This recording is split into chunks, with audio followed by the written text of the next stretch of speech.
தேவி சீதா. வணக்கம் முனிவரே. நீடூழி வாழ்க. என்ன இது, நீங்கள் இந்த இடத்தின் நிலையே மாற்றிவிட்டீர்களே, உங்களுக்கு மிக்க நன்றி. மனக்கவலையை போக்குவதற்காக மனதை பக்தியில் ஆழ்த்தி விட்டேன். என்ன கவலை தேவி? லவன் குசன் பற்றியா? அவர்களை பாதுகாப்பேன் என்று தாமசா தாயே வாக்களித்து விட்டார்கள். ஆனால் என்னவர் குழப்பத்தில் இருப்பதாக தோன்றுகிறது.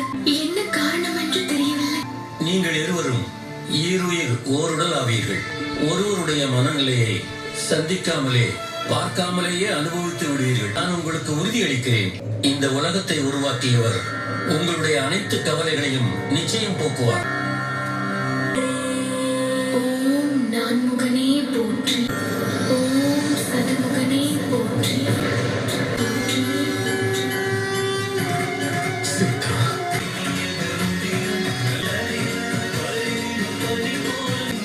பிரம்மதேவனே, உன்னுடைய தவம் நேர்மையும் தர்மத்தையும் இந்த உலகில் பரப்ப வேண்டும் என்ற எண்ணம் தேவி சீதா முழு ஒத்துழைப்பையும் அளித்துள்ளார்.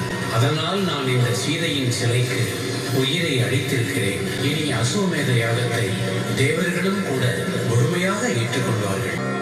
மிக்க நன்றி பிரம்மதேவனே. நான் ஒன்றும் காவல்காரன் அல்ல. நான் இப்பொழுது இந்த குதிரையை கொன்றான் அசுவமேத வேள்வியை நிறுத்துகிறேன். ராமனின் தோல்விக்கும் உன் அழிவுக்குமான நேரம் வந்துவிட்டது குதிரையே. அடிமுட்டாளான பிரபந்தாசுரா, நான் எத்தனை முறை சொல்லியிருந்தேன், அசுவமேத யாகத்தின் குதிரை தேவர்களின் பாதுகாப்போடுதான் இருக்கும். அசுரர்களை வதம் செய்வது தேவர்கள் மற்றும் மனிதர்களின் வலிமையால் அல்ல, அசுரர்களின் முட்டாள்தனத்தால் தான் நடக்கும். ஏதாவது பேசு குசான், இல்லை என்றால் நீ என்னுடன் இருக்கிறாயா? தெரியாதல்லவா? சிறுவனே நெல். மதுராபுரி அரசர் சத்ருகன் நீங்களா? நான் இங்கு யாக குதிரைக்காக வந்திருக்கிறேன். அதை என்னிடம் ஒப்படைத்து விடு. நான் உனக்கு வாக்களிக்கிறேன், எதுவும் ஆகாது. பரந்த குணம் கொண்டவர் ராமர் உன்னை மன்னித்து விடுவார். மலையை வைத்துக்கொள்.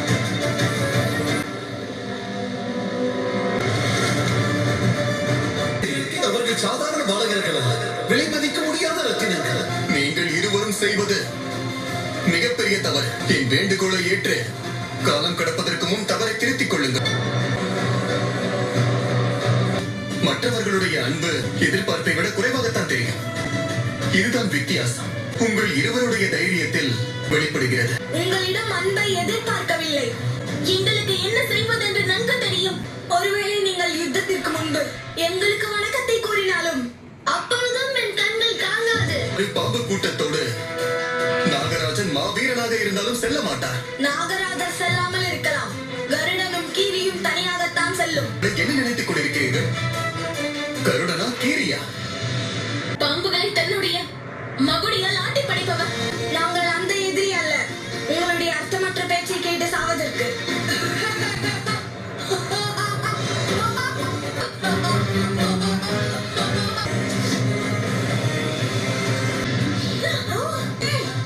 நீங்கள் இருவரும் எதிரி அல்ல, குற்றவாளிகள். அயோத்தியின் குதிரையை கடத்தி நீங்கள் இருவரும் குற்றம் செய்தீர்கள்.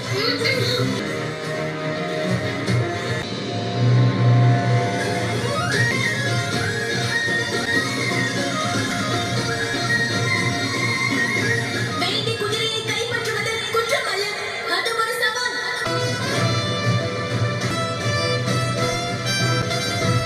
உங்களுடைய குதிரை தானே சவாலோடு இங்கும் அங்கும் சுத்திக் கொண்டிருக்கிறது.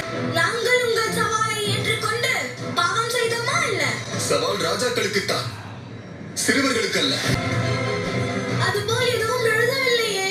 எழுதவில்லைதான், ஆனால் இது பொய்யும் அல்ல. இவர்கள் எந்த நாட்டு ராஜா என்று கூறு. சற்று தூரத்தில் ஒரு கிராமம் இருக்கிறது. மகாராஜா ஒருவரை ரத்தம் சிந்த வைப்பதை தடுத்திருக்கிறார்.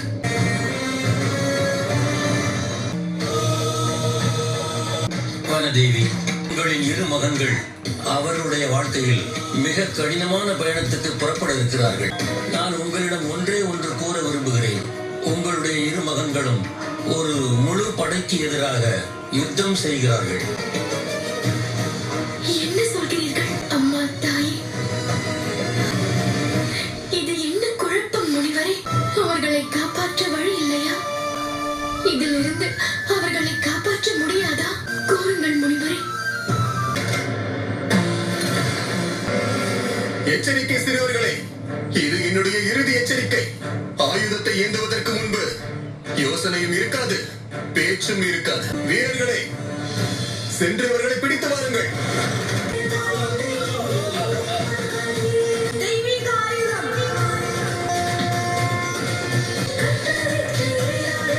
இந்த முழு உலகிலும் சத்தியமும் அறநெறியும் தான் உள்ளது. ஆனால் நீங்கள் இருவரும் நிலைநாட்டும் வழியில் தடையாக இருக்கிறீர்கள். கேட்டீர்களா அண்ணா? ராஜாவின் தம்பி சத்ருகன் நேர்மை தர்மத்தை பற்றி பேசுகிறார்.